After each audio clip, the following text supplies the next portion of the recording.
As some of you all know, I made a video not too long ago letting you guys know that I actually called my engagement off. And for myself, the few relationships that I've been in, when those relationships end for whatever reason, I always like to take some time to reflect, ask myself, what part did I play? What transpired during this time that I didn't like? What did I allow myself to lose myself? What happened? What can I do different the next go around, right? Whenever that is. So I wanted to speak on as a in conjunction to the other videos that I've been making about childhood trauma, my own childhood trauma, inner child healing, things like that. How those things have affected my decision making up to this point. I wanted to actually speak with you guys about how childhood trauma affects our relationship choices. Like I've said in any other of my videos, we really don't realize how our childhood trauma affects the relationships that we choose as adults. And it took me, I'll be 35 in June, and it's taking me this long to really sit down with myself and totally understand where a lot of these things come from. So this video is for anyone who has wondered why they keep repeating the same relationship patterns, why they're drawn to certain types of people, or why intimacy can both feel like a craving and a challenge. Because I've gone through that as well. This conversation is going to be honest and eye-opening. And I want everybody to know that any of these videos that I make, they not only do they come from personal experience and personal life lessons that I've learned, but they're also coming from a place of love. I've spoken about before, the whole purpose of the Good Homegirl is to, make y'all feel healed. Not healed, I'm sorry. Make y'all feel heard. I've been in plenty of situations, where I just really wanted to know that whether it was a friend, whether it was whoever, that I was cared about. And that was really why I created this platform, was for people like me to understand that you are seen, you are heard, you are cared about. And if nobody else gets you, I do. So let's get into it. Let's start by unpacking what childhood trauma actually is. When we hear the word trauma, we often think of extreme events, abuse, neglect, or catastrophic situations. And while those are very real and impactful, trauma can also be more subtle. For myself, what I've been learning in the work that I've been doing on myself in these past few months actually, is that I spent so much time remembering the tower moments in my life from my childhood. So my parents' custody battle, evil stepmom, being molested at a very young age, you know, things like that. That once I kind of worked through those things and moved that top layer out the way, it was so many things underneath it. And then there were things that were coming up that I had totally forgot about, because my direct response to my childhood trauma was I would disassociate and I would dump. Meaning that if something traumatic happened to me, I'm somewhere mentally on an island in Jamaica, and I erase that thing like it never happened. But in the work that I've been doing on myself, it'll be something as small as a picture. So the other day, I don't know if you guys, you us 80s and 90s babies, y'all remember the Jelly Roll gel pens, right? And I was going to this school that was predominantly Caucasian, and I thought I had a friend in this girl named Holly, and Holly had gel pens. And I remember we used to sit like at the lunch tables after we had our lunch, and we would color and draw and do whatever we did with these gel pens. Well, one day she lost a couple of the pens, and I guess her parents had asked her what happened to them. And she, instead of just saying like, "Oh, I lost them," or "Oh, I left them on the playground," she told them that I stole them. And so Of course, her parents reported it to the school. And when I tell y'all, I've always, up until like recently, I was always the person that tried to shrink myself. I was so used to not being seen that like being seen was uncomfortable for me. So the last thing that I would have done was anything to bring any kind of attention to myself. Like, I didn't even realize that the school people even knew who I was. You know what I mean? And then I was just going through utter chaos at home. And so the last thing I wanted to do, of course, was one, get in trouble, or like two, create an unsafe environment for myself while I'm at school. Now, keep in mind, y'all, all of this is happening, and I'm like 9. I'm in like the third or fourth grade. And so her parents come to the school, they tell them what's going on, and they reach out to my dad. And when I get home, I'm beyond in trouble. That's the best way to put that one. I'm beyond in trouble. No one ever asked me, no one ever went through my belongings. I was just automatically in trouble. And for the sake of not having to issue a trigger warning and not triggering myself, I won't go into detail about what happened to me, but I will just say that no one really even took the time to see if that was something that I actually did. And I wasn't even that kind of kid. You know what I mean? And she did, like, the next day apologize for lying on me. But I did end up telling her, like, what happened to me as a result of her lie. And even that is something that it might have been small to her, but it opened up so many wounds for me, because I don't know if they just believed it because I was the only black girl in the class and this was a white girl saying, oh, she did this. I recently in my class had to do a speech on epigenetics and memory, and I spoke on, how we pass down generational traumas. And for black people, we're put in certain spaces where when we see a person that is not of color, our fight or flight response is automatically activated. And even now, when I'm telling you all this story, I can't help but feel that sense of betrayal that I felt even that early in age. And it honestly did give me like the feeling of this is what they do. Now, obviously, like, this has not been every single person that I've come in contact with, but it was, a very major milestone in turning point in how I really, really started to like understand that like nobody's coming to save you. You're just going to go through this until either, one of them get rid of you or one of them leave. And then once, her and my dad got divorced and things got better. But I just say that to say that, yes, it's definitely for myself. There's a lot of catastrophic events, but there's also those like subtle ones that I forgot about that are now coming back up. Or it may be something at random where it was like a boyfriend that I had and they weren't safe. And I didn't realize that they weren't safe until they did something to make me feel unsafe or to put me in some sort of harm's way. And I look back at that and I'm like, oh my God, I totally forgot that happened. Whereas like 34-year-old me, 35-year-old me would have definitely went back and told 16, 17-year-old me, like, girl, get the fuck away from there. That's not, no, So anyway, the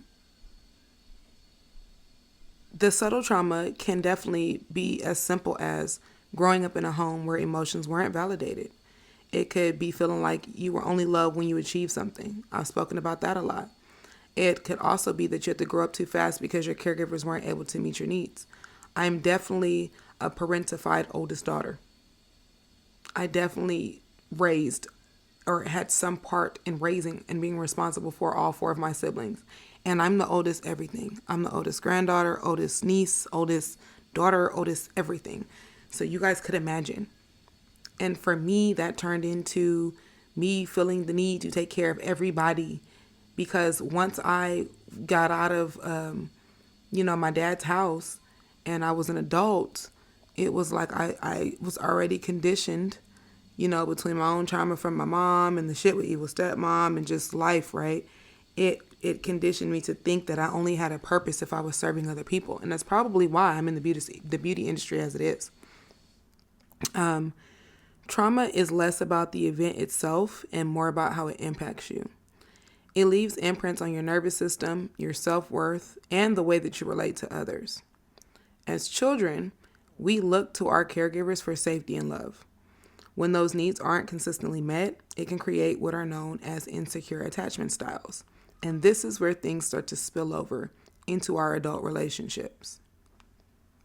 So let's get into attachment styles. So this is very important. And in my past relationship is when I really truly understood and learned these and why things ended up the way that they ended up with the both of us. Attachment styles are patterns of how we connect to others. They're deeply influenced by our early experiences. So, if you grew up in a home where your needs were met consistently, you're likely to develop a secure attachment style. And this means that you feel safe trusting others and being vulnerable in relationships. But if your caregivers were inconsistent, neglectful, overly critical, you might develop one of the insecure attachment styles. And I am going to give you those three. So the first one is anxious attachment. This happens when love feels unpredictable. So you might feel yourself craving closeness, but fearing abandonment.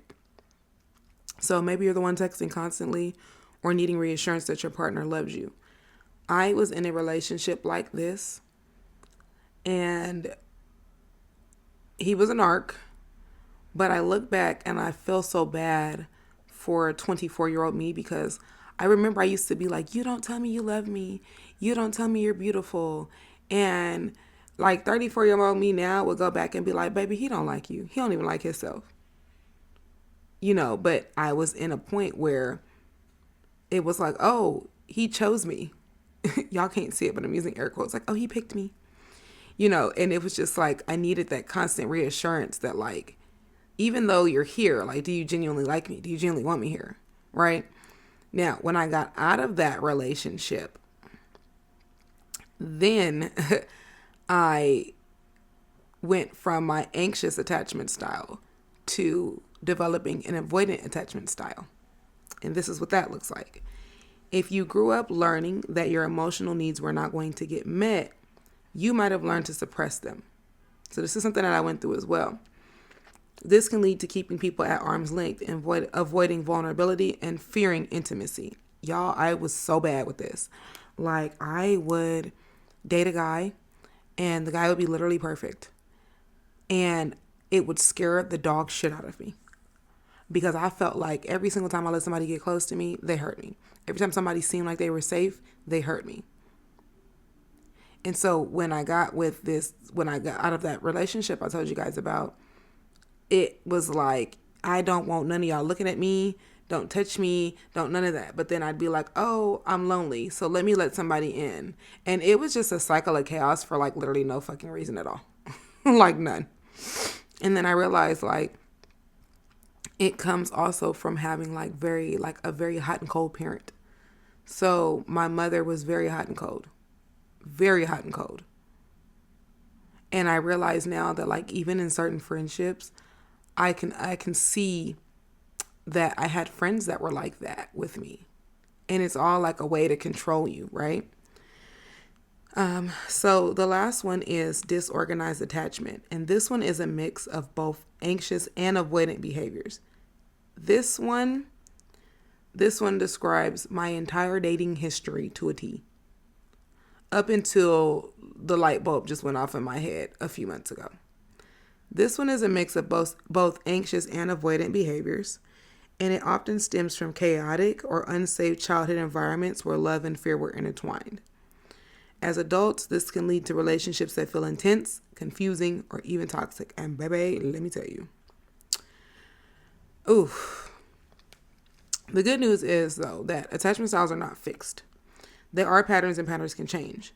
So once you become aware of how these unconscious behaviors show up in your relationship, then you can work to heal those things. And that doesn't have to be your complete story. And that's where I am right now. So how does childhood trauma actually play out when it comes to who we choose as partners?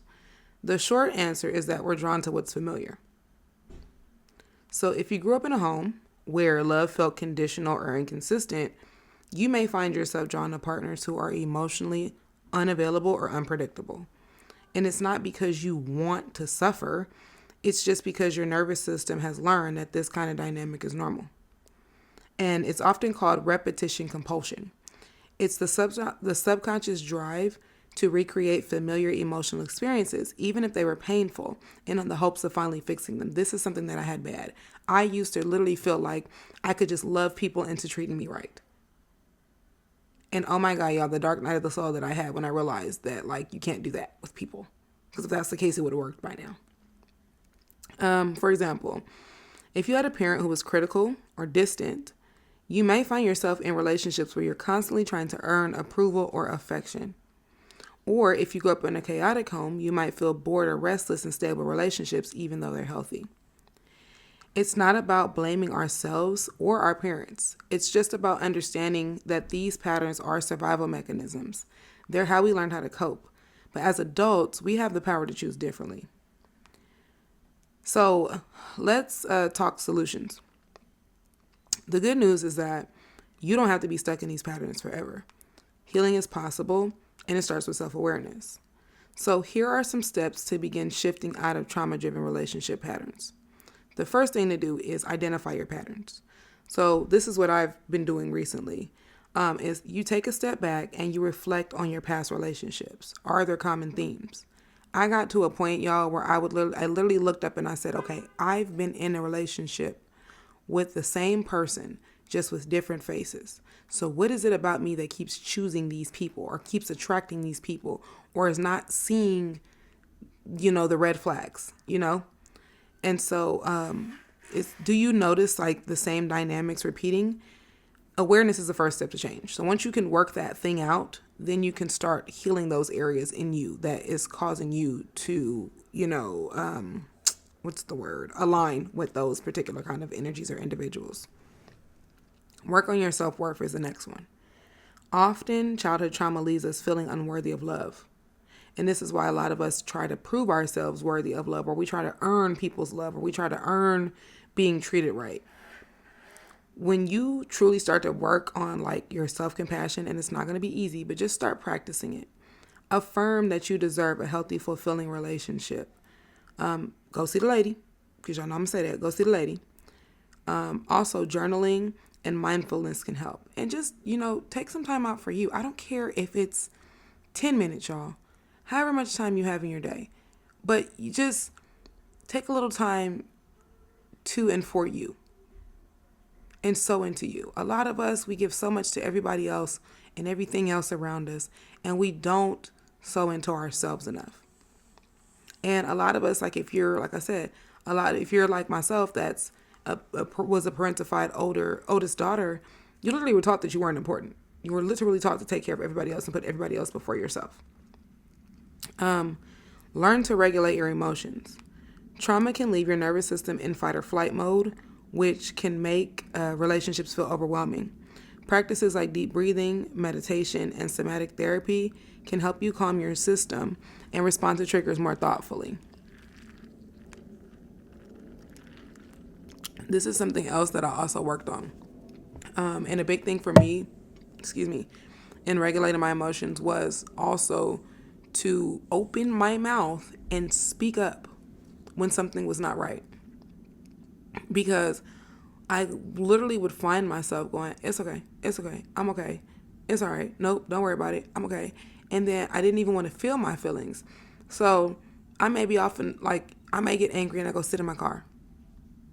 But I wouldn't want to sit with that emotion because it hurt too bad. And I got tired of feeling those feelings. So I had to start sitting in that. I literally got to a point where I just forced myself to sit in those feelings and feel them until they no longer affected me, and really talk to myself and ask myself, how are we feeling? How did we get here? What the hell happened? Things like that. Communicate your needs. For many of us, voicing your needs feels terrifying, especially when we learned early on that our needs were not important. But healthy relationships thrive on communication, so start small and build from there. One of the things that I can definitely say is that I I'm so grateful for my best friend. My best friend created a space for me to be able to work out whatever feelings I was having. If I needed to, cry a little bit, whatever it was, I had her there to really show me, like, hey, how you're feeling is, it's okay. How you're feeling is normal. Like, there's nothing wrong with it. And hey, you know what?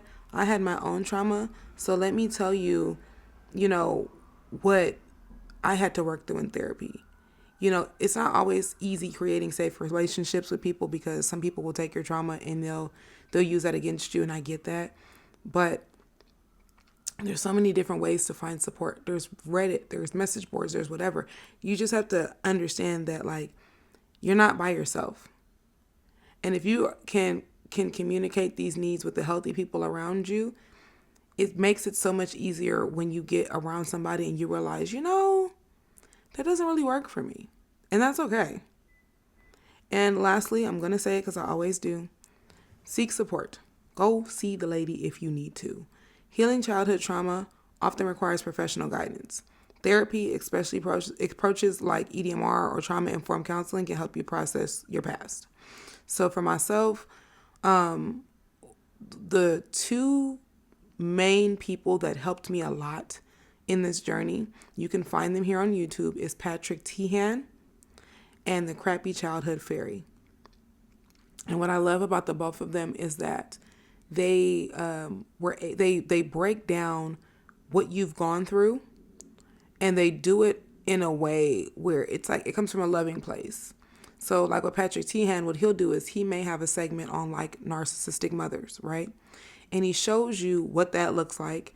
And it's funny because it seems comfortable to you, right? And then he'll show you what a healthy relationship looks like. And it feels uncomfortable because you're like, oh, you wouldn't even know if it smacks you in the face, right? And then like with Crappy Childhood Fairy, what I love is a lot of her work is on how people's relationships have manifested from their childhoods, and how, of course, you're in this unhealthy relationship because you've been in one with your parents this entire time. Of course, you would go for the drug addict and have compassion for him because your mom chose drugs over you, or whatever the case is. So I would say the biggest thing is just learning who you are. Because I would say get back to you, but I know that for myself, I had to really sit down with me and say, who am I? Who am I? What do I like? And what do I like outside of the things that people are telling me I should like, or my parents, or, whatever the case is. So that is all I have for you all today. I really hope that this helps you guys, whoever needed it. It's been a journey for me. It's not a race. It's a marathon. It's something that you're going to be doing for the rest of your life. But I really hope that, this resonates with whoever it was meant for, and that you understand that you're not a unicorn. You're not alone. A lot of us, unfortunately, we were brought into this world and we didn't receive the support that we needed. But that is why you have folks like myself that want you to know that, I hear you, I see you, and you're not crazy. You just been through some shit. So I appreciate y'all. I will talk to y'all in the next one. Bye.